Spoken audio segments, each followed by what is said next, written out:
Hey guys, welcome back to my YouTube channel. My name is Nicole Bowdle and I am a local real estate agent in Park City, Utah.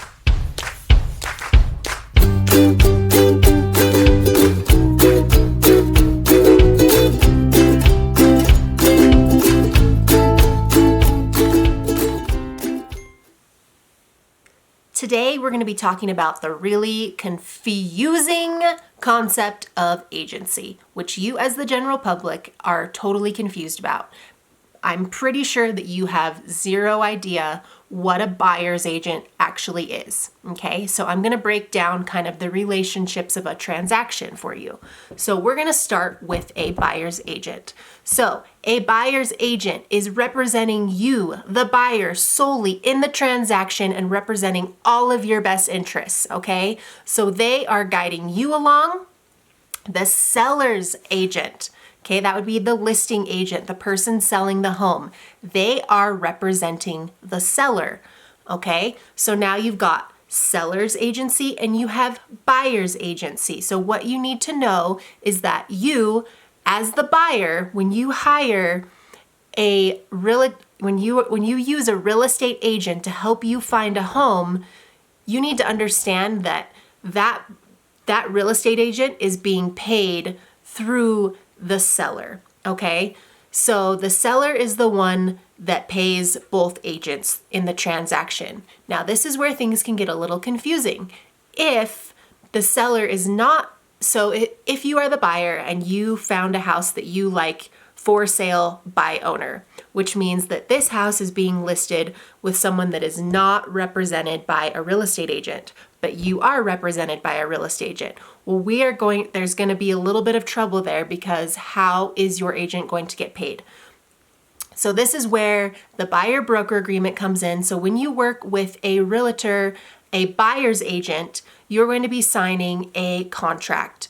And in that contract, it is going to specifically state who represents who and how everybody gets paid. So if you end up buying a for sale by owner and that for sale by owner is not going to pay your agent, then in that contract, there will be a percentage or amount that you are actually going to have to pay at closing, pay your agent for their services. But if you buy a house that is represented by another real estate agent, then generally the commissions are paid from the seller's standpoint. So you essentially get all the perks of being guided for free. They are helping you in your best interest. You are not paying them. They are getting paid when they find you a house, and the seller would be paying that commission for you. There's also another thing called limited agency, which is totally confusing to you as the general public. So a limited agent is when you don't have a real estate agent, okay? But you walk into a house, you're unrepresented, but that house is being represented by a real estate agent. And you say, well, why can't you just represent me? I want to buy this house. So as long as that seller is okay with that agent representing both you as the buyer and them as the seller, they become a limited agent. And this is where things can get dicey. So that agent has now become a limited agent and they have to remain neutral in regards to both parties and certain circumstances. So basically, they're just trying to get things to flow in harmony. However, we as agents are strongly discouraged from representing kind of limited agency here in Utah or dual agency, and it's actually illegal in Canada. You can't even do limited agency in Canada. And there's also another kind of limited agency. So if you are doing an in-house sale, say you're both represented by Keller Williams real estate agents, but there's a different person representing the buyer and there's a different person representing the seller, that is still limited agency because the principal broker has now become neutral in that aspect because it is an in-house sale. So I know that these concepts can be super confusing and buyers don't seem to understand what buyer's agency is or what they're doing or how much they owe this real estate agent that's helping them.